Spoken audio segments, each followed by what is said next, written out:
нийслэлийн бодлогын баримтчийн хэрэгжилт хийсэн хяналт шинжилгээний үр дүнгийн талаар танилцуулгыг 3 хэсгээс бүрдэн. 1-р хэсгээ танилцуулъя. Монгол Улсын засгийн газрын 2025 оны 43 дугаар тогтоолын 1-р авсалтаар батлагдсан хяналт шинжилгээ их журмын 5-8, 6-гийн 3, 6-гийн 4, 6-гийн 5 дахь хэсэг заалтуудын дагуу үндэслэн нийслэлийн засаг дарга бөгөөд Улаанбаатар хотын загшигчийн 2024-өөс 28 оны үйл ажиллагааны хөтөлбөрийн 2025 оны хэрэгжилт хийсэн хяналт шинжилгээний дүн танилцуулъя. 2025 он 539 арга хэмжээ, 2026 онд бол 106 арга хэмжээ, 2027 онд бол 19 арга хэмжээ, за 2028 оноос 4 арга хэмжээ нийт 668 арга хэмжээ бол төлөвлөгдөж тусгагдсан. Монгол Улсын засгийн газрын 2025 оны 43 дугаар тогтоолын 1-р авсалтаар батлагдсан хяналт шинжилгээ их журмын 6-гийн 5 дахь заалтын дагуу нийслэлийн засаг дарга бөгөөд Улаанбаатар хотын загшигчийн 2024-өөс 28 оны үйл ажиллагааны хөтөлбөрт тусгагдсан 5 бүлэг 25 тэргүүлэх зорилт 211 зорилтын 539 арга хэмжээнд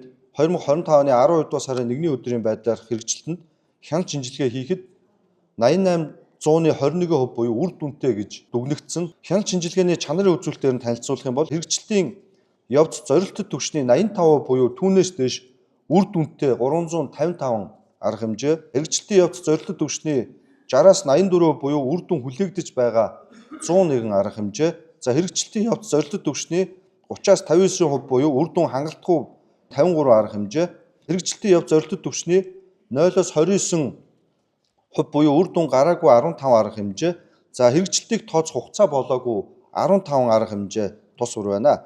За арга хэмжээний хэрэгжилтийн хяналт шинжилгээг бүлэг тус бүрээр нь авч үзэх юм бол 1 бүсчилсэн хөгжлийн бодлогын 153 арга хэмжээ 81.9%, 2 хүний хөгжлийн бодлогын 164 арга хэмжээ 94.1%, 3 эдийн засгийн бодлогын 96 арга хэмжээ 88.7%, 4 ногоон хөгжлийн бодлогын 60 арга хэмжээ 87.3%, 5 засаглалын бодлогын 66 арга хэмжээ 89.4% гүйцэтгэлтэй тус байна. За арга хэмжээнүүдийн хэрэгжилт хяналт шинжилгээг бүлэг салбар тус бүрээр нь дурдвал за 1 бүсцэн хөгжлийн бодлого дээр Улаанбаатар 20 минутын хотын салбарын хүрээнд 13 арга хэмжээ 71.8%, олон төвт хотын салбар дээр 43 арга хэмжээ 87.33%, за инженерийн дэд бүтцүүдээр 55 арга хэмжээ 83.9%, авто замын салбарт 27 арга хэмжээ 83%, нийтийн тээврийн салбарт 15 арга хэмжээ 84% гэх мэт нийт 539 арга хэмжээ 88.21% гүйцэтгэлтэй үнэлэгдсэн байна. За хэрэгжилтийн явц зорилттой түвшин 0-оос 29% буюу үр дүн гараагүй 15 арга хэмжээг одоо жишээлбэл дурдах юм бол 1 дэд бүтцийн төв төслийг барьж байгуулна, 2 толгойд дэд төв дээр 42.5 мегаваттын дулааны их үүсвэр барьж ашиглалтанд оруулна, 3 шар хад дэд төв дээр 144 мегаваттын дулааны станцыг барьж ашиглалтанд оруулна гэх мэт тус бүр одоо дурдсан 15 арга хэмжээ бол 0-оос 29% гүйцэтгэлтэй буюу үр дүн гараагүй гэж бол одоо дүгнэгдсэн байна. За үүний 80% нь санхүүжилтийн их үүсвэрийг шийдээгүй ажлыг явуулаагүй гэсэн одоо шалтгаанаар бол энд 15 арга хэмжээнд дээр бол үр дүн гараагүй байна.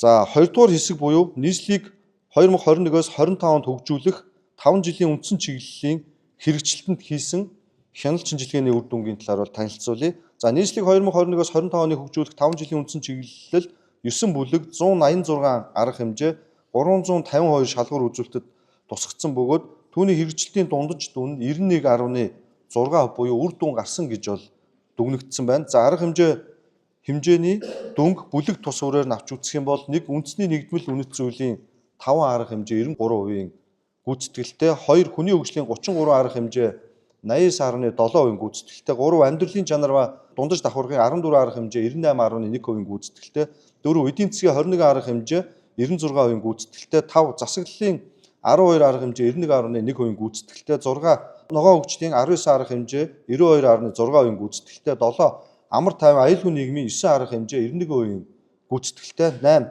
бүс орон нутгийн хөгжлийн 8 арга хэмжээ 94.3% гүйцэтгэлтэй, 9 Улаанбаатар ба Дагуул хотын 65 арга хэмжээ 88.9% гүйцэтгэлтэй үнэлэгдээд байна. Засгийн газрын 2025 оны 43 дугаар тогтоолын 1-р авсалтаар батлагдсан хяналт шинжилгээ их журмын дагуу дүгнэхэд 159 арга хэмжээнд зорилттой түвшин 85%-аас дээш буюу үр дүн гарсан, 27 арга хэмжээнд зорилттой түвшин 87% хүрээгүй буюу үр дүнгүй гэж дүгнэгдсэн. Үр дүнгүй гэж дүгнэгдсэн 27 арга хэмжээнээс жишээлээ танилцуулах юм бол 1 за нийслэлийн нутаг дэвсгэрт байх түүх соёлын үйл хөдлөх дурсгалуудыг QR кодоор танилцуулах аппликейшн бүтээж хэрэглээнд нэвтрүүлэх, 2 ерөнхий боловсролын сургуулийн барилга байгууламжийн үе шаттай нэмэгдүүлж бүлэг дүүргэлтийг стандарт түвшинд хүргэсэн байна. 3 дүүрэг бүрт нийгмийн эрүүл мэндийн төвийг барьж байгуулсан байна. Гэх мэт 27 арга хэмжээ засгийн газрын тогтоолоор батлагдсны дагуу 85% хүрээгүй байгаа учраас үр дүнгүй гэж дүгнэгдсэн байна. Эдгээр үйл ажиллагаанууд нь тус бүр 80% нь бол эхлээд явж байгаа. 85% хүрээгүй байгаа учраас тогтоолын дагуу үр дүнгүй гэжсэн чагсаалтанд орсон байна. Танилцуулгын 3 дугаар хэсэг болох нийслэлийн хөгжлийн 2025 оны төлөвлөгөөний хэрэгжилтэнд хийсэн хяналт шинжилгээний үр дүнг танилцуулъя. За нийслэлийн хөгжлийн 2025 оны төлөвлөгөөнд 5 бүлэг 386 арга хэмжээний хэрэгжилтийн дундаж дүн 86 буюу үр дүн гарсан гэж дүгнэгдсэн. Тус арга хэмжээний дүнг бүлэг тус өрөөр авч үзэх юм бол 1 бүтцийн хөгжлийн бодлогын 111 арга хэмжээ 78% гүйцэтгэлтэй, 2 хүний хөгжлийн бодлогын 108 арга хэмжээ 89% гүйцэтгэлтэй, 3 эдийн засаг хөрөнгө оруулалтын бодлогын 53 арга хэмжээ 90% гүйцэтгэлтэй, 4 ногоон хөгжлийн бодлогын 51 арга хэмжээ 81% гүйцэтгэлтэй, 5 засаглалын бодлогын 63 арга хэмжээ 93%-аар үнэлэгдсэн байна. Салбар тус бүрээр нь дурдвал за бүтцийн хөгжлийн бодлогын хүрээнд Улаанбаатар 20 минутын хот стандартад 17 арга хэмжээ 82.6% гүйцэтгэлтэй, гэр орооллын дахин төлөвлөлт орон сууцчлалтын 11 арга хэмжээ 86.4% гүйцэтгэлтэй, дэд үтцийн 40 арга хэмжээ 71.6%, за олон төрөлт нийтийн тээвэр логистикийн 43 арга хэмжээ 78.8% гүйцэтгэлтэй. Гэх мэт 386 арга хэмжээ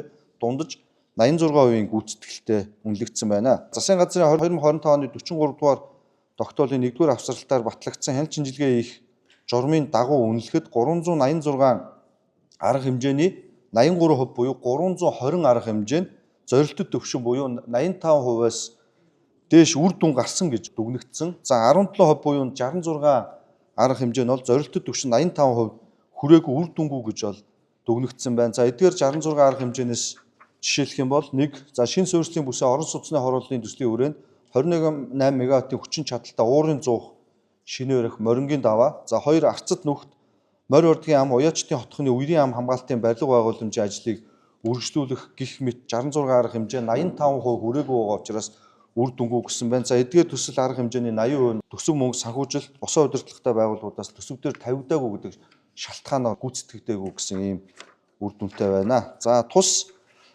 хяналт шинжилгээнүүдийн тайлан бол үр дүнгууд нэг тус бүрээрээ тайлагнаж ингэж бол ирсэн байж байгаа. За ингээд танилцуулга хийж дуслаа. Эрхэм төлөөлөгч нар та бүхэн хэлцэж өгнө. Баярлалаа.